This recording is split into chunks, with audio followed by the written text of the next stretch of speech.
Hi boss, maayong adlaw. Ang ako pangutana boss is giunsa nimo pag-handle ang mga biggest challenges na gina-encounter karon sa ERT, like for example, scarcity sa supply, mga hard-headed na mga employees and all. Kato lang boss, daghang salamat. Okay. Answer. Do not overthink. Because all of these are just guni-guni. Just mura kuno hay og tinuod. But sometimes we think nga kung imong i-overthink, you will be the one who will become the victim of your thinking. So kung na-achievement, okay.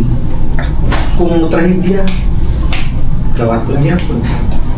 Kung may choice. No other choice. If you can be a runner-up, you can be a champion, just play accordingly. Be happy kung ay pain. Be happy kung sweet experience, happy experience, all of the above. Wala ay katungod mamili ana. The way happen around. Kung unsa ka mo react, your choice. Pero kung sinita mo palito, what's unlearned? Yes. Diba?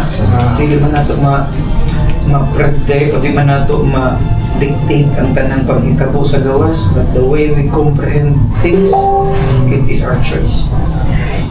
Kung nindot, maayo. Kung batik, gawaton.